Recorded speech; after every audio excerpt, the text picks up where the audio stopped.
Hello friends, welcome to my YouTube channel Lords of Education. उम्मीद है कि आज का एग्ज़ाम आप लोग का अच्छा गया होगा और कल लास्ट एग्ज़ाम का लास्ट सब्जेक्ट हिंदी है, इसलिए आप लोगों को बेस्ट ऑफ लक। आज फिर मैं आप लोगों के लिए हिंदी विषय का मोस्ट इंपॉर्टेंट गेस्ट क्वेश्चन लेकर आया हूँ। इसे आप बिल्कुल इग्नोर न करें, याद कर लें।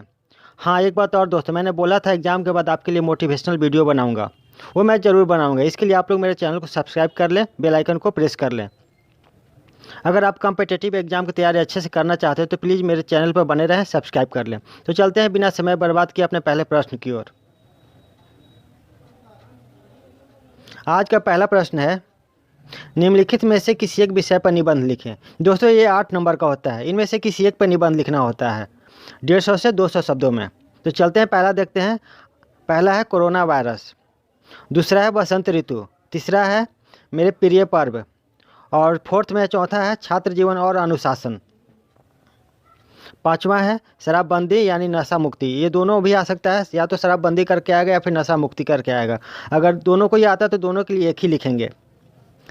5 नंबर पे है स्वच्छ भारत अभियान, 7 नंबर पे है पर्यावरण और संरक्षण, और 8 नंबर पे है महंगाई की समस्या, 9 नंबर पे है प्रदूषण, 10 नंबर पे है मेरे प्रिय कवि या लेखक, और 11 नंबर पे है होली। ये 11 मैंने निबंध दिए हैं, इनमें से कोई एक आएंगे ही, इसलिए सारे को याद कर लेंगे। सेकेंड नंबर पे है आवेदन पत्र लिखना होता है, ये भी 5 नंबर का है। मैंने यहाँ पे कुछ आवेदन पत्र लिखे हैं, 5 तरह का है, जो उनमें से कोई एक आएंगे ही आएंगे, इसलिए आप याद कर लेंगे। आवेदन पत्र होता है कि कुछ आगे पीछे करके भी आता है, तो मेनली यही है 5 है। 5 में से आगे पीछे करके आएगा, उसे अपने अनुसार से लिख लेंगे आप। पहला है परीक्षा शुल्क माफ़ करने के लिए अपने प्रधानाचार्य के पास आवेदन लिखें। तो प्रधानाचार्य के पास जो भी आवेदन लिखेंगे, चाहे किसी भी विषय पर आधारित हो, एक ही तरह के होंगे, थोड़ा सा आगे पीछे करके आप लिख लेंगे। सेकेंड नंबर पे मैंने रखा है अपने प्रिय मित्र को एक पत्र लिखें जिनमें किसी पर्यटन स्थल का वर्णन करें। कभी कभी होता है कि अपने पिता के पास भी लिखना होता है, माता के पास भी लिखना होता है कि पर्यटन स्थल का जिक्र करें। कोई भी होंगे, आप उसी अनुसार से लिख लेंगे। थर्ड नंबर पे गांव में बिजली की समस्या दूर करने के लिए राज्य के बिजली मंत्री को एक पत्र लिखें। यह भी एक दूसरे तरीके से भी आ सकता है, किसी भी समस्या को लेकर किसी मंत्री को पत्र लिखना होता है। जो भी समस्या होगा सारा एक ही तरह से लिखाएगा। 4 नंबर पे है नया खाता खुलवाने के लिए बैंक मैनेजर के पास एक पत्र लिखें। और 5 नंबर पे है वार्षिक परीक्षा की तैयारी का उल्लेख करते हुए अपने पिताजी के पास एक पत्र लिखें। दोस्तों, ये पिताजी के पास भी हो सकता है, माताजी के पास भी हो सकता है, लेकिन लिखने का तरीका एक ही होगा। आगे बढ़ते हैं। 3 नंबर पे प्रश्न उत्तर दें। किन्हीं 3 प्रश्नों को उत्तर दें 150 शब्दों में, जिसमें पहला है लाना सिंह का चरित्र चित्रण करें, दूसरा है तिरछी शीर्षक कहानी के सारांश लिखें, और तीसरा है शिक्षा शीर्षक कहानी का सारांश लिखें। फोर्थ में है हार जीत कहानी का सारांश लिखें। फिफ्थ में है उसने कहा था कहानी का सारांश लिखें। 6 में है तुलसीदास अथवा सूरदास का काव्यात्मक परिचय दें। और 7 नंबर पे विद्यापति या जायसी के काव्य कला पर प्रकाश डालें। किन्हीं एक पे डालना है, ऊपर में तुलसीदास के बारे में या लिखना है या फिर सूरदास के बारे में, किन्हीं एक के बारे में देना है। और नीचे में 7वां पे विद्यापति का लिखना है या फिर जायसी के बारे में लिखना है, किन्हीं एक के बारे में ही लिखना है, काव्य कला पर प्रकाश डालना है 150 शब्दों में। 8 नंबर पे है रोज शीर्षक कहानी का सारांश लिखें, या फिर आएगा रोज शीर्षक कहानी का उद्देश्य लिखें। इन्हें भी 150 शब्दों में लिखना है। 9 नंबर पे अर्धनारीश्वर निबंध का सारांश लिखें, या फिर लिखा आएगा अर्धनारीश्वर निबंध का के विचारों का संक्षेप में लिखें। इन्हें भी 150 नंबर में 150 शब्दों में लिखना है। 10 नंबर पे सिपाही की माँ की कथा के विचारों का सारांश लिखें। दोस्तों, ये 10 है, लेकिन 3 का ही लिखना है, 3 का आंसर देना है। और एक होता है 5 नंबर का, 3 यानी कि 15 नंबर का क्वेश्चन आएगा।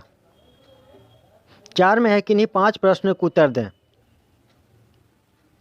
ये शॉर्ट टाइप क्वेश्चन है, ज़्यादा लंबा नहीं करना है, 40 से 50 शब्दों में इसका आंसर दे देना है।